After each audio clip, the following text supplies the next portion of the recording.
అందరికీ నమస్కారం. ప్రధానంగా హెరిటేజ్ పైన అన్ని పేపర్లో వచ్చిన దానిపైన ఈ యొక్క రిప్లై. ఏదైనా ఒక విషయం మాట్లాడాలకు తగినట్లు ఉండాలి. తగినట్టు అంటే నవ్వినా కూడా ఒక రీజన్ ఉండాలి దాంట్లో నవ్వేదానికి. ఆమె రోజా గారు రోజు టీవీలో ఎట్లా వస్తుంది, అది పేపర్లో రావాలా, టీవీలో రావాలా, రాజకీయంగా. ఆమె సీరియల్లో మాదిరి రాజకీయాలు కూడా సీరియల్ అనుకుంటుంది ఆమె. దానికోసమే ఈ ఆరోపణ.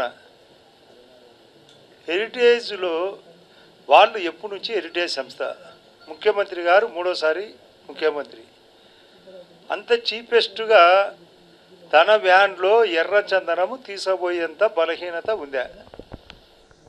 అది ఎంత అమ్ముకుంటే ఏం ఉపయోగం? దాన్ని అడ్డుకొని గవర్నమెంట్కు ఉపయోగపడాలా? అసలు ఎర్రచందనం అనేది అరుదైన మొక్క. ప్రపంచంలో కలివికోడి ఏ విధంగా అరుదైన పక్షినో ఎర్రచందనం కాపాడే బాధ్యత ముఖ్యంగా మా చిత్తూరు కానీ, కడప కానీ, కర్నూలులో కానీ, కొంత పార్ట్ నెల్లూరులో కానీ ఉండేది వాస్తవం. దాన్ని కవర్ చేసే దానికోసం ఎన్ని రకాలుగానో ప్రభుత్వము టాస్క్ ఫోర్స్ పెట్టింది. ఒక ఆయన గంగిరెడ్డి అని మా కడప జిల్లా వాసి ఎన్ని రోజుల నుంచి ఇంటర్నేషనల్ స్మగ్లరు, ఏ పార్టీ వ్యక్తి, ఎందుకు ఆయన కడప జైల్లో ఉన్నాడు? పరిస్థితి ఏంటి? ఇప్పుడు దొరికిన దొంగల్లో వైఎస్ఆర్ పార్టీ వాళ్ళ సంఖ్య ఎంత? ఆమె ఏమీ తెలియకుండా పసలేని ఆరోపణ, నస తప్ప ఏమీ లేదు దాంట్లో. పస ఉండాలా, నస కాదు ఉండాల్సింది. ఆమె ఒకసారి ఎయిర్పోర్ట్లో కనిపించినప్పుడు ఆమె ఈ యొక్క క్లబ్ కార్లు ఇక్కడే ఉండాలి చూడండి, క్లబ్ కారులో ప్రయాణం చేస్తాను. ఏమ్మా తల్లి ఈ కొంచెం కూడా నడవలేవు అంటే, లేదన్నా నేను ఎప్పుడు ఇంతే అంటే నేనన్నా ఆమెకు ఓన్లీ టాకింగ్ అయినా నో వాకింగ్ అని, ఎప్పుడు ఏదో ఒకటి.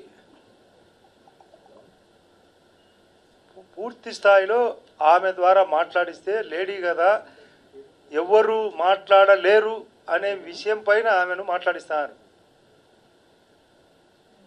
ఎర్ర చందనం కాదు, నిన్న జరిగింది పాదాభివందనం. ఎర్ర చందనము, పాదాభివందనం వైఎస్ఆర్ పార్టీకే హక్కు. మారాల తీరు. నంద్యాల ఎన్నికలు కూడా జరగబోతున్నాయి. ఇది ప్రజల యొక్క తీర్పుకు చక్కటి ఉదాహరణ. ప్రజలు ఏ విధంగా ఆలోచన చేస్తున్నారు, వాళ్ళకి ఏ విధంగా ఉపయోగపడాలా, ప్రతి ఐటెం, రేషన్ కార్డు మొదలుకొని పెన్షన్ కానీ, ఇండ్లు కానీ, టాయిలెట్ కానీ, రోడ్డు కానీ, సందులో రోడ్డు కానీ, డ్రైనేజ్ కానీ, ఆర్ఓ ప్లాంట్ కానీ, లేదా వ్యవసాయం కానీ, చేనేత రంగం కానీ, పారిశ్రామిక రంగం కానీ, వ్యవసాయ రంగం కానీ, లేదా మా పాడి పరిశ్రమ రంగం కానీ ఏ విధంగా అభివృద్ధి చేయాలనే ఆలోచనతో మేము అమర్నాథ్ రెడ్డి గారు ఇప్పుడు బయలుదేరిపోతున్నాం. ఎలక్షన్లలో ప్రతి ఐటెం వెతుకుతాం. అసలు దానిపైన కూడా కామెంటు ఇప్పుడే కనిపించిందా, ఎలక్షన్లో కనిపించిందా, ఆ సాక్షిలో కథనం.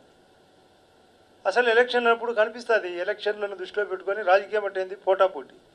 పోటీ ఉన్నప్పుడు అభివృద్ధి చేయాలా, ఓట్లను అడగాల. ఎంత చేత వీలైతే అంత అభివృద్ధి చేస్తాం. ఇది సామాజిక హక్కు, ఇది ప్రభుత్వం యొక్క హక్కు. అన్ని చోట్ల అభివృద్ధి చేయాలనేది ముఖ్యమంత్రి గారి ఆలోచన. నిన్న మా అచ్చెన్నాయుడు గారు చెప్పినాడు మాకు మీటింగ్లో, మా వర్క్షాప్లో. నేను మేనిఫెస్టో అన్నీ చదివినాను, పూర్తి స్థాయిలో 13 ఎలక్షన్లు పాల్గొన్నాను. అన్ని ఐటాలు ముందంజలు ఉన్నాం, ఒక 2 ఐటాలు తప్ప. ఒకటి నిరుద్యోగ సమస్య వృత్తి ఇచ్చేది, అది ఆలోచన చేస్తున్నాం. రెండోది ఇల్లు. ఆ ఇండ్ల విషయంలో కూడా ఇప్పటికి 11 లక్షలు రూరల్లో, 2 లక్షలు అర్బన్లో కూడా టెండర్లు పిలిచినాం. వాటి ప్రోగ్రెస్ జరుగుతుంది. అవి కూడా పూర్తి చేస్తాం. ఒక పార్టీ మేనిఫెస్టోను పూర్తి చేసే బాధ్యత తీసుకున్న ఏకైక పార్టీ తెలుగుదేశం పార్టీ. దాన్ని మేము అభివృద్ధి చేయాలనే ఉద్దేశంతో నేను కానీ, అమర్నాథ్ రెడ్డి గారు కానీ, మేము వైఎస్ఆర్ పార్టీ నుంచి టీడీపీ అనేది వాస్తవం. అభివృద్ధి కోసమే. ఆ జగన్ రెడ్డి యొక్క వ్యక్తిగత చరిత్ర అంతా మాకు తెలుసు. కేసుల మీద కేసులు. ఇక్కడ ఫియర్ అంటే భయం, అక్కడ అపియర్ జగన్ రెడ్డి. ఇక్కడ భయం ఎప్పుడు పడతాదో పోతాడు అక్కడికి. లోపల ఆడ ఏమీ చెప్పలేడు మోడీ గారు. ఆయన చండశాసనుడు, ఎవరికి ఏం పలికేవాడు కాదు. ఈయన ఓట్లు అవసరం వేస్తానంటే ఎవరు వద్దన్నారు. వెంకటేశ్వర స్వామి ఉండిలో పోయిన వాళ్ళందరూ ఉండిలో వేస్తా అంటే ఒప్పుకుంటాడు. వెంకటేశ్వర స్వామి కూడా ఆయన దగ్గర పోయినాడు, ఏదో పత్రం ఇచ్చినాడు, బయటకు వచ్చి గాంభీరంగా వేరే చెప్పడం. ఇది ఆమె తెలుసుకోవాలి. రోజా సినిమా సీరియల్ స్టోరీలు కాదు, ఇక్కడ పొలిటికల్గా ఫేస్ చేయాలా, ప్రజల్లో అభివృద్ధి జరగాల. పారిశ్రామిక రంగం త్రిబుల్ ఐటీ మా స్కీమ్ అయితే ఇండస్ట్రీ కానీ, ఇరిగేషన్ కానీ, ఇన్ఫ్రాస్ట్రక్చర్ కానీ, టూరిజం కానీ సామాజిక అభివృద్ధి చేయడం తెలుగుదేశం పార్టీ యొక్క విధానం. వైఎస్ఆర్ పార్టీ ఎన్నికల్లో పోటీ చేయకుండా ఈ ఎలక్షన్లో పూర్తి స్థాయిలో దెబ్బ కొడతాం. నంద్యాల ఎన్నికల్లో తిరిగి లేకుండా చేస్తాం. రేపు రాబోయే ఎన్నికలకు 2019 నాటికి ఈ రోజా కూడా రావాలా ప్రచారానికి, అందరూ రావాలా. తెలుగుదేశం పార్టీ ఈ వైపు, వైఎస్ఆర్ పార్టీ ఆ వైపు ఛాలెంజ్గా ఎలక్షన్ ఫేస్ చేద్దాం, మంచి చేద్దాం, మంచి కోసం ఫైట్ చేద్దామని మా ఆలోచన. రోజా గారు రకరకాలుగా హెరిటేజ్ పైన, ఎర్రచందనం తుంగల పైన, దాంట్లో వ్యాన్లు ఉంటా, అసలు గవర్నమెంట్ ఎవరిది, అట్లా తప్పు చేయాలంటే కవర్ చేస్తాం. ఆ వ్యాన్ను కూడా కవర్ చేద్దాం. పోలీసు వాళ్ళను అదే పనిగా దొంగాట ఆడేదానికి వాళ్ళను కూడా ఉపయోగిస్తాం తప్పు చేయాలనుకుంటే. అట్లా చేసే ఉద్దేశం లేదు కాబట్టి, నిజమైన పోలీస్ వ్యవస్థ ఉంది కాబట్టి ఆ పాల వ్యాన్ను పట్టుకున్నారు, అది కాదని తేల్చినారు. ఇది జబర్దస్త్ కార్యక్రమం కాదు. ఇది మీకు చెప్పబోయిన మాట. Right, thank you.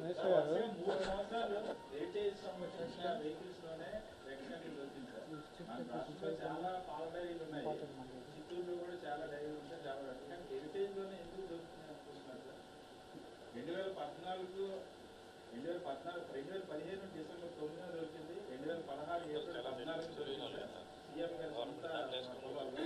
ఇప్పుడు జూలై 4 3 సార్లు దొరికింది. ఎందువల్ల జరుగుతున్నారు? 2016లో 17లో 2015, 16, 17 సార్. 2015 డిసెంబర్ 9న చిత్తూరు అదే జిల్లాలో హెరిటేజ్ సంబంధించిన వెహికల్ని రెడ్ సైకిల్ దొరికినారు. అలాగే ఇప్పుడు 2016 ఏప్రిల్ 14 కూడా సీఎం గారి పొలాల్లో దొరికినాయి సార్. సీఎం గారు కూడా కన్ఫర్మ్ చేశారు. అంటే సీఎం గారు మరీ ఇంత దారుణంగా మాట్లాడుతూ ఉంటే దానికి ఒక అర్థం పర్థం లేదు. చెప్పేది ఏదైనా కొంత వాస్తవానికి దగ్గరగా మాట్లాడాలి, కానీ ఇటువంటి ఆరోపణలు చేయడము, అది కూడా అడగడం కూడా అన్యాయంగా ఉంది. ఎందుకంటే హెరిటేజ్ బొమ్మ వేసుకొని వాళ్ళే వేసుకొని తోలేటువంటి పరిస్థితి కలుగుతూ ఉంది ఈరోజు. దాన్ని తీసుకొచ్చి రాజకీయం చేసి హెరిటేజ్లో మరి ఎర్రచందనం దోలి చేయాల్సినటువంటి దిగజారిన పరిస్థితుల్లో ఈరోజు హెరిటేజ్ సంస్థ లేదు, ఆ సంస్థకు సంబంధించినటువంటి అధినేతలు లేరు. అర్థం చేసుకోవాలా, మనం ఏం చెప్పినా ప్రజలు నమ్మాలా. ఏదంటే ఇది బట్టగాల్చి మొగాన్ని వేసేస్తే తుడుచుకుంటాడులే అని మాట్లాడడం అది పద్ధతి అయినటువంటి కార్యక్రమం కాదు. ఇది చాలా అన్యాయం. ప్రజలు కూడా గమనిస్తూ ఉండరు ఏం చేస్తామని. చంద్రబాబు నాయుడు గారి సంస్థ హెరిటేజ్లో మరి పాలు తోలుకునేవాళ్ళు హెరిటేజ్లో కనీసం ఇటువంటి స్మగ్లింగ్ చేసేటువంటి పరిస్థితుల్లో ఉన్నాడా అని అర్థం చేసుకునే వాళ్ళు మాట్లాడతారు. ఏదంటే అది మాట్లాడితే, ఏదంటే అది అడిగితే కూడా ఇట్స్ నాట్ కరెక్ట్. ఖచ్చితంగా కూడా హెరిటేజ్ సంస్థకు కానీ, మా ముఖ్యమంత్రి గారికి కానీ, వాళ్ళకి సంబంధించిన వాళ్ళకి కానీ దీంట్లో ఏ సంబంధం లేదు. బట్టగాల్చి మొగానేయాలంటే ఏమైనా వేయచ్చు, మేము కూడా రకరకాలుగా మాట్లాడచ్చు. అంతేగాని వాస్తవాలకు విరుద్ధంగా మాట్లాడడం కరెక్ట్ కాదని చెప్పి తెలియజేసుకుంటాను. కడప జిల్లాలో రెడ్డి నారాయణ రాయచోట అయిన ఇంటర్నేషనల్ స్మగ్లర్లు తెలుగుదేశం పార్టీ తరఫున జెడ్పీటీసీగా పోటీ చేశారు. తర్వాత ఆకుల రాజేశ్వర రెడ్డి అని సిద్ధవట మండలానికి చెందిన టీడీపీ నాయకురాలు ఎర్రచందనం స్మగ్లింగ్ చేస్తూ కూడా ఆమె అరెస్ట్ అయింది. మీ పార్టీలో కూడా ఎర్రచందనం స్మగ్లర్ ఉన్నారు, మీ పార్టీ తరఫున పోటీ చేసిన అభ్యర్థులు కూడా ఉన్నారు. ఇప్పుడు ఏ పార్టీలో ఉన్నా కూడా ఆ పార్టీ సభ్యులను అరెస్ట్ చేస్తున్నారంటే కారణమేమి? కవర్ చేయనట్లే. అది తెలుగుదేశం పార్టీ లేకుంటే వైఎస్ఆర్ పార్టీ, ఇంకా పార్టీ, ఏ పార్టీ అయినా కూడా అరెస్టు చూపుతున్నారంటే తెలుగుదేశం పార్టీని కవర్ చేసే ఉద్దేశం లేదనేది ప్రభుత్వం యొక్క ఉద్దేశం. ఇటువంటి పరిస్థితిలో ఇంకోటి చూడండి, ఆరోపణ అవరోహణ ఆరోహణ అని ఒకటి ఉంది. ఆరోహణ క్రమం అంటే పైకి పోవడం, అవరోహణ క్రమం అంటే కిందికి పోవడం. ఆరోపణ చేసి వాళ్ళు అవరోహణ లేకపోతున్నారు, కిందికి పోతున్నారు దిగజారి. ఆరోపణ చేయడము అవరోహణ కార్యక్రమంలోకి వెళ్ళిపోవడం. ఇది తెలుగుదేశం పార్టీని దెబ్బ కొట్టాలని చూస్తే వాళ్ళ అవరోహణకు పోవడం తప్ప మరొకటి కాదు. ఊరిగా అరెస్టు చేయకుండా ఉండింటే తెలుగుదేశం వాళ్ళను, అప్పుడు ప్రభుత్వం యొక్క తప్పు అది కవర్ చేయడం. అరెస్ట్ కాదు సార్, ఇప్పుడు అతనికి జెడ్పీటీసీ పీడీ యాక్ట్ అనేది ఇంతకుముందు లేదు. జెడ్పీటీసీగా అతన్ని ఆల్రెడీ అతను నోటెడ్ స్మగ్లరు, అతనికి జెడ్పీటీసీగా టికెట్ ఇచ్చినారు. ఆ తర్వాత ఒక్కటి ప్రభుత్వం అధికారంలోకి వచ్చినాకనే పీడీ యాక్ట్ పెట్టి లోపలికి పంపించారంటే ఉద్దేశం ఏమి? స్ట్రిక్ట్ అండ్ స్ట్రిక్ట్గా ఉంది ప్రభుత్వము బాధ్యత కాబట్టి ఆ విధంగా సీరియస్ యాక్ట్ ఇది. సీరియస్ యాక్ట్గా మీరు కూడా సమర్థించాలి, ఏది మంచి ఏది చెడ్డ. మీకు విచక్షణ, ఇక మీరు జడ్జిలు ప్రెస్ వాళ్ళు ఎక్కడ ఏది తప్పు చేస్తుందంటే తప్పు, ఒప్పు చేస్తుందే ఒప్పు. మీరు కూడా ఎక్కడ తప్పు ఉందంటే తప్పును రాయాలా, ఒప్పు ఉంటే ఒప్పు రాయాలా. అరెస్ట్ చేస్తానంటే కారణం ఏమి? టీడీపీ వాళ్ళనే అరెస్ట్ చేస్తానంటే టీడీపీ తప్పుంది కాబట్టి. మా నారాయణ రెడ్డి గారు ఎమ్మెల్సీ, సిబిఐ వాళ్ళు ఇట్లా డబ్బులు కట్టలేదంటే వెంటనే సస్పెండ్ కూడా చేయడం జరిగింది. నిన్న పాదాభివందనం చేసేటప్పుడు ఒకటో వ్యక్తి పాదాభివందనం చేసినది జగన్ రెడ్డి, రెండో వ్యక్తి విజయసాయిరెడ్డి.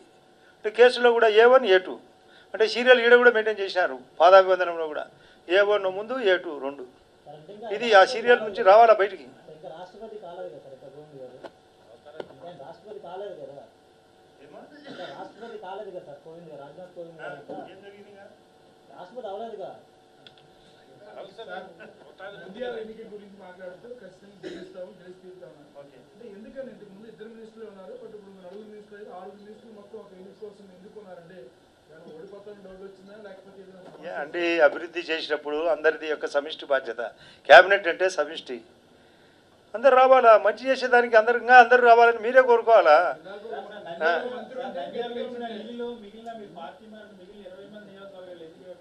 వస్తాం, ఒక్కొక్కరే అవసరాన్ని బట్టి ఒక్కొక్కరే స్టెప్ వైజ్. ఎక్కడైనా మీరు ఉప ఎన్నిక గమనించండి, అందరూ కలిసి సమిష్టిగా ఖాళీగా ఉన్నాం. అదే అందరి ఎలక్షన్ అనుకోండి, ఎవరు ఎలక్షన్ వాళ్ళు. ఇప్పుడు ఖాళీగా ఉన్నప్పుడు అందరిది ఎలక్షన్, పార్టీది ఎలక్షన్, డెవలప్మెంట్.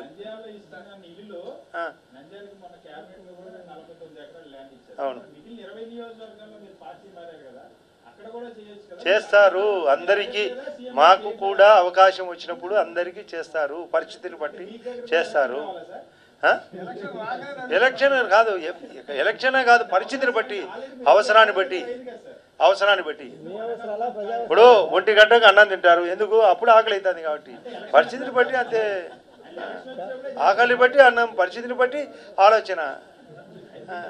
ఏ కొత్తదే ఇది ఏమన్నా? అవసరాలను బట్టి అంటే ప్రజా మా నియోజకవర్గానికి కూడా ఇండ్లు ఇచ్చిన విషయం రాష్ట్రమంతా 11 లక్షల ఇండ్లు ఇచ్చినారు. ఏ తక్కువ లేదు, ఒక్కొక్కరికి 3000 ఇండ్లు ఆవరేజ్ వచ్చినాయి. 3000 ఇండ్లు ఆడ ఆయన భూమా నాగిరెడ్డి గారు చనిపోయే ముందరగా ఒక హామీ జరిగింది. నా నియోజకవర్గానికి ఒక పట్టి ఇచ్చారు. ఆమెకు చనిపోయినప్పుడు స్వయంగా సీఎం గారు వచ్చి, మీ నాన్న చెప్పిన పట్టి ప్రతి ఒక్కరూ అమలు చేస్తాం, బాధ్యత, చిన్న పిల్లలు వాళ్ళని రాజకీయ రంగంలోకి దించుతామని, అందులో భాగంగా వాళ్ళనే రంగంలోకి దించి కాపాడుకోవాలంటే మోహన్ రెడ్డికి టికెట్ ఇచ్చింటే ఎక్కడికి పోయేవాడు కాదు. ఇక్కడ మాట ఇచ్చినాడు కాబట్టి ముఖ్యమంత్రి చిన్నపిల్లల మాట నిలబెట్టుకోవాలని రాజకీయ పోరాటంలో భాగంగా భువా నాగిరెడ్డి గారి యొక్క ఆత్మ శాంతించాలనే అన్ని పనులు చేస్తున్నాం. వాళ్ళనే రంగంలోకి పెట్టాం, వాళ్ళందరికీ మేము సపోర్ట్ చేస్తున్నాం. వాళ్ళు ఇంకా కుర్రతనం వాళ్ళకు, బ్రహ్మానంద రెడ్డి కానీ అఖిలప్రియ కానీ, దానికోసమే అందరి ప్రయత్నం. మంచిది మా థ్యాంక్ యూ. చనిపోయేటప్పుడు ముందే చెప్పాడు అతను, భూమా నాగిరెడ్డి చెప్పిన మాట, కమిట్మెంట్ ఆయన ఇచ్చిన దానిపైన చనిపోయినప్పుడు కూడా ముఖ్యమంత్రి గారు అనౌన్స్ చేశారు. చనిపోయిన తర్వాత చనిపోయినప్పుడు ఇచ్చారు అంటున్నా. ఆ తర్వాత సడన్గా చనిపోయాడు, మధ్యలో తెలియదు కదా, సడన్గా చనిపోయాడు. చనిపోయేది తెలియదు కదా, చనిపోయినాడు కాబట్టి ఆయన మాట మిగతా వాళ్ళందరూ బతికే ఉన్నారు కాబట్టి చేయగలరు, పాపం చనిపోయినోడు చేసుకోలేడు కదా. అది ఏడాది కిందట కాదు, ఆ మధ్యలో ముందే ఆ రోడ్డు వైడనింగ్ కానీ హౌసింగ్ కానీ 2 పదే ఆయన చెప్పేటోడు.